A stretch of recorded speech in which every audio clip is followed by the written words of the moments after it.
ধরে বলতে পারবো যে মা তুমি যাও, আমিও একদিন আসবো? এই কথাটা বলতে পারবো না। এই কথাটা সুযোগ সুবিধা করে দিল না, কেউই দিল না, কেউই দিল না যে আমি আইস গাড়িটাকে ধরে বলবো মা তুমি যাও, আমিও একদিন আসবো, আমিও একদিন আসবো। আমার গণতন্ত্র মাকে বলবো, কি আমি আমার পুতুল মাকে বলবো মা পুতুল তুমি যাও, আমিও একদিন আসবো। এই কথাটা বলবো, আমাকে বলতে দিল না। হায় গো নিষ্ঠুর মানুষগুলা, এত নিষ্ঠুর আমি জানতাম না।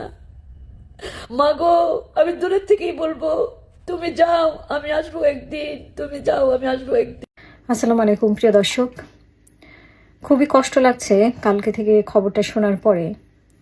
যদিও অনেক আগে থেকে এই খবরটা নিয়ে অনেক আলোচনা হচ্ছিল, আমি নিজেও আলোচনা করেছি, কিন্তু সবচেয়ে খালেদা জিয়া আগে মারা যাক বা পরে মারা যাক, খালেদা জিয়া নেই দুনিয়াতে, এবং প্রতিটি মানুষ আমরা কেউই থাকবো না, এটাও সত্যি কথা। কিন্তু যে খালেদা জিয়া বাংলাদেশের জন্য এত কষ্ট করেছেন, একজন মহিলা এত কষ্ট করেছেন, নিজের জীবনকে ধুকে ধুকে মেরেছেন নিজেকে, শুধুমাত্র আপোষ করেননি বলে। সেই দেশের মানুষ খালেদা জিয়াকে কি দিয়েছে, খালেদা জিয়ার জন্য কি করেছে? কিছুই করিনি আমরা কিছুই করতে পারিনি খালেদা জিয়ার জন্য। খালেদা জিয়া কষ্ট করেছে, আমরা দূর থেকে দেখেছি। এবং কিভাবে 15 বছর শেখ হাসিনা ওনাকে জ্বালিয়েছে আমরা দেখেছি। আমরা কেউ কিছু করতে পারিনি। সে অপরাধ বোধটা আমাদের মধ্যে কাজ করে আসেনি। আমি জানি না বিএনপির মধ্যে কাজ করে কিনা, কিন্তু আমরা একজন অভিভাবক হারালাম। আমাদের দেশে এরকম নেচে কখনো আমরা পাবো কিনা, দেশপ্রেমের জন্য, দেশের সার্বভৌমত্ব রক্ষার জন্য এইভাবে নিজের জীবনকে ধুকে ধুকে বছরের পর বছর শেষ করে দেবে। অথচ ওনার একটুখানি সমঝোতার জন্য সবাই কিন্তু চেষ্টা করেছে, সবাই এই সমঝোতাটা করে। আমরা রাজনৈতিক ইতিহাসে যদি দেখি, আমাদের 54 বছরের ইতিহাসে সবাই কিন্তু কোনো না কোনোভাবে সমঝোতা করেছিলেন। কিন্তু আমাদের এক খালেদা জিয়া কোনো দিন কারোর সাথে সমঝোতা করেননি। এই জন্যই তিনি আপোষের নেত্রী। এই জন্যই আজকে আমরা বাংলাদেশকে এই জায়গা পর্যন্ত দেখতে পেলাম, এবং এই জন্যই কিন্তু উনি আপোষ করেননি বলেই বাংলাদেশের ইতিহাস অন্যরকম হয়েছে। উনি যদি আপোষ করতেন, তাহলে বাংলাদেশের ইতিহাস আজকে অন্যরকমভাবে লেখা হতো। হাসিনা আপোষ করেছে, খালেদা জিয়া যদি আপোষ করতেন, তাহলে বাংলাদেশ আর বাংলাদেশ থাকতো না। উনি আপোষ করেছেন বলেই, উনি ধৈর্য ধরেছেন বলেই 24-এর ঘটনাটা ঘটতে পেরেছে। 24 বলি, আমরা জুলাই বিপ্লব বলি, এটা খালেদা জিয়ার জন্য সম্ভব হয়েছে। খালেদা জিয়া আপোষহীনভাবে টনক নড়েনি দেখে, কারো সাথে কোনোভাবে আপোষ করেননি বলে, উনি ধরে উনি কষ্ট করেছেন বলে, উনি জেলে থেকেছেন, উনি চিকিৎসার অভাবে ছিলেন বলেই আজকে 24 হয়েছে। আমরা বলি না এ মাস্টার মাইন্ড, ও মাস্টার মাইন্ড, আসলে খালেদা জিয়া ছিল আসল মাস্টার মাইন্ড। খালেদা জিয়া নিজের অবস্থানকে শক্ত রেখেছেন বলে দেশ সেই সুযোগটা পেয়েছে, আমাদের তরুণরা, জনতা সেই সুযোগটা পেয়েছে। সেই সুযোগটা করে দিয়েছে আমাদেরকে খালেদা জিয়া। কিন্তু আমরা খালেদা জিয়ার জন্য কি করেছি? আমরা বসে বসে দেখেছি যে উনি কীভাবে মারা যায়, আমরা দেখেছি। আমরা ওনার জন্য কিছুই করতে পারিনি। আমরা দেখেছি হাসিনা কীভাবে ওনাকে যন্ত্রণা দিয়েছে, আমরা ওনার জন্য কিছুই করতে পারিনি। এই আফসোসটাই যে আমাদের মাঝে কিন্তু আর খালেদা জিয়া আসবে না। আর কোনো খালেদা জিয়া বাংলাদেশে জন্ম হবে কিনা, এটা আসলে অকল্পনীয়। আমাদের ভাগ্য আমরা একজন খালেদা জিয়াকে পেয়েছিলাম, এবং আমাদের দুর্ভাগ্য আজকে আমরা সেই খালেদা জিয়াকে হারিয়েছি।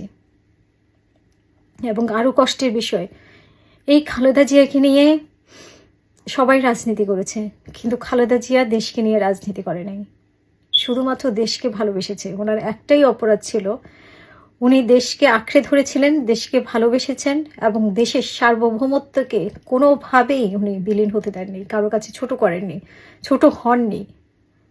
কিন্তু বিনিময়ে আমরা খালেদা জিয়াকে কিছুই দিতে পারিনি। উনি বলেছেন যে ওনার একমাত্র ঠিকানা হচ্ছে বাংলাদেশ, সেই ঠিকানায় উনি আজকে মারা গেছেন। কিন্তু সেই ঠিকানা, ওনাকে সবাই সম্মান করে, সবাই ভালোবাসে। ওনাকে ভালোবাসার জন্য বা ওনাকে সম্মান করার জন্য বিএনপি হওয়ার প্রয়োজন নেই, ঠিক আছে? বিএনপি হওয়ার কোনো প্রয়োজন নেই, কিন্তু আমরা ভালোবেসে ওনাকে আসলে রক্ষা করতে পারিনি। এটা আমাদের একটা আফসোস যে আমরা ওনাকে ভালো রাখতে পারিনি, আমরা রক্ষা করতে পারি নাই, ওনাকে ট্রিটমেন্ট করাতে পারি নাই, ওনাকে জেল থেকে বের করতে পারি নাই, ওনাকে ভালো একটা জীবন দিতে পারি নাই। অথচ উনি আমাদের বাংলাদেশের জন্য কি না করে গেছেন।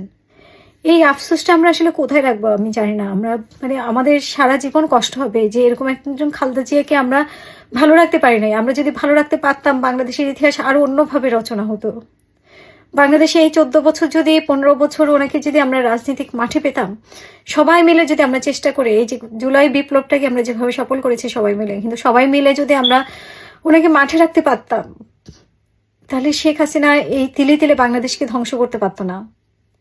আর আমরাও একজন খালেদা জিয়াকে তিলে তিলে উনি যেভাবে ধ্বংস হয়েছে, নষ্ট হয়েছে, মানে উনি যেভাবে ধুকে ধুকে মরেছে, চিকিৎসার অভাবে, জেলে থেকে মানসিকভাবে কষ্ট পেয়ে, আমরা আসলে মানে বসে বসে দেখেছি। আমরা ওনার জন্য কিছু করিনি। ওনাকে যদি আমরা শক্তিশালী, ওনাকে আমরা সবাই মিলে যদি ওনাকে শক্তিশালী করে রাখতাম, তাহলে আমাদের বাংলাদেশ আজকে কোথায় থাকতো।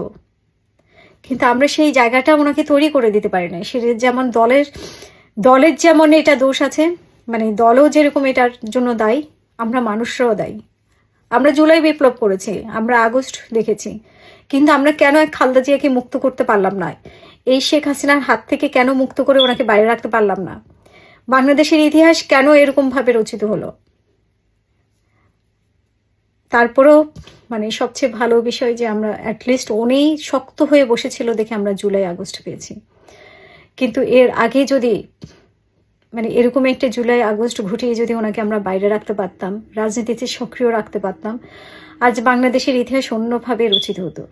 আমার কথাগুলো খুব অস্বাভাবিক লাগতেছে হয়তো আপনার কাছে, কিন্তু আপনাদের কাছে, কিন্তু আমার আসলে খুব কষ্ট হচ্ছে যে একটা মহিলা এতটা কষ্ট করেছে, এতটা স্যাক্রিফাইস করেছে দেশের জন্য, কিন্তু আমরা ওনাকে, সত্যি আমি খুব আবেগপ্রবণ আজকে।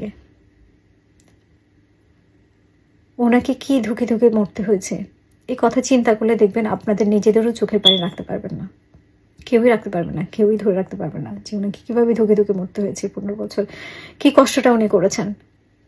উনি কাউকে পাননি, দলকে পাননি, মানুষ ওনার জন্য ভালোবেসেছি, কিন্তু আমরা কয়জন ওনাকে রক্ষা করতে পেরেছি, বাইরে রাখতে পেরেছি। যাই হোক, আমার হয়তো কথাগুলো এলোমেলো রাখবে, আমি খুবই দুঃখিত, বাট আমি নিজেকেও ক্ষমা করতে পারতেছি না যে আমরা মহিলার জন্য কি করেছি, আমরা ওনার জন্য কি করেছি। তারপরে আল্লাহর কাছে দোয়া থাকবে আমাদের, যদি আল্লাহ দোয়া কবুল করেন অবশ্যই ওনাকে ভালো রাখবেন শেষ জীবনে।